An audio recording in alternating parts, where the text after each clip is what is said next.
시청자 여러분 안녕하십니까? 9월 24일 수요일 매일신문 뉴스입니다.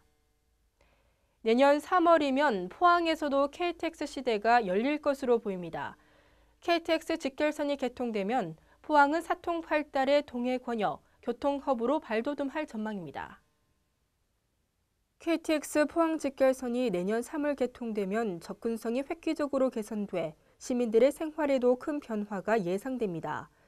그동안 포항 시민들은 KTX를 타기 위해 대구나 경주로 최소한 2시간 이상 왕복해야 되며 수도권으로 접근하기 위해 4시간 이상의 시간을 소요하고 있습니다.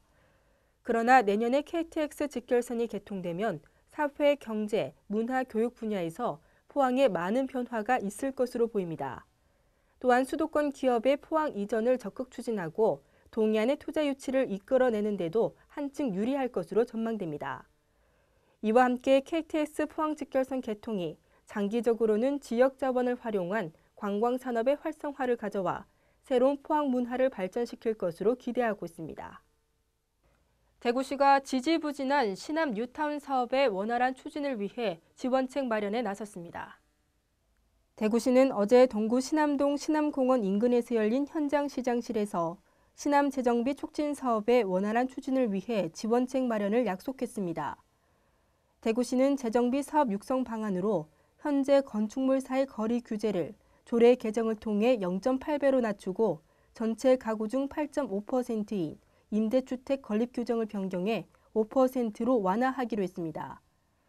이렇게 되면 주어진 면적 안에 지을 수 있는 건물 수가 많아지고 분양할 수 있는 일반 주택 수가 늘어나 재정비 사업의 수익성을 높이는 데 도움이 됩니다. 대구시는 현재 정비구역 지정을 받은 10곳 중 올 2월 일몰제가 적용된 5곳을 해제하는 등 재정비 촉진 계획 변경을 추진하고 있습니다. 중앙정부의 부채 규모가 사상 처음으로 500조 원을 돌파했습니다. 기획재정부가 발표한 재정 동향을 보면 지난 7월 말 기준 중앙정부 채무는 503조 3천억 원으로 잠정 집계됐습니다. 이는 지난해 말보다 39조 원 남짓 늘어난 것으로 정부의 올해 말 기준 전망치 499조 5천억 원보다 많은 것입니다. 정부는 올해 말 중앙정부 채무는 7월보다 줄어들 것이라고 설명했습니다. 한편 올 들어 7월까지 국세 수입은 124조 4천억 원으로 지난해 같은 기간보다 2조 원 가까이 늘었지만 목표 대비 진도율은 0.8%포인트 낮은 것으로 집계됐습니다. 아동학대 범죄를 엄벌하는 특례법이 오는 29일부터 시행됩니다. 아이를 숨지게 한 부모나 보호자는 최고 무기징역까지 선고받을 수 있습니다. 아동학대 근절을 위해 마련된 아동학대 범죄의 처벌 등에 관한 특례법이 오는 29일부터 본격 시행에 들어갑니다. 아동학대 특례법은 지난해 경북 7곳과 울산에서 잇따라 일어난 아동학대 사망 사건을 계기로 마련돼 지난 5월 입법 예고됐습니다. 특례법은 아동학대 범죄를 가중처벌하고 피해 어린이가 사망할 경우 최고 무기징역까지 선고할 수 있도록 하고 있습니다.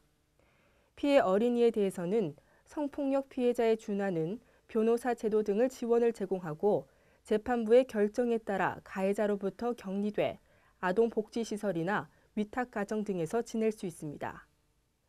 근로자 실질 임금 상승률이 0%대로 떨어졌습니다.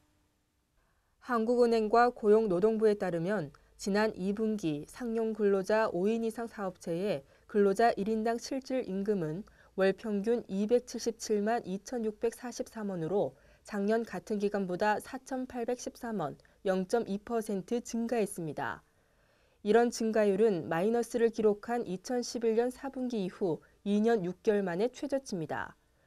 특히 임시직 근로자의 실질 임금은 지난 2분기 월 평균 125만 3,769원으로 1년 전보다 1.4% 줄어 마이너스를 기록했습니다. 오늘은 전국이 흐리고 비가 오겠습니다. 예상 강수량은 대구와 경북 30에서 80mm가 되겠습니다. 낮 최고 기온은 22도로 어제보다 조금 낮겠습니다. 이상으로 매일신문 뉴스를 마치겠습니다. 시청해주신 여러분 고맙습니다.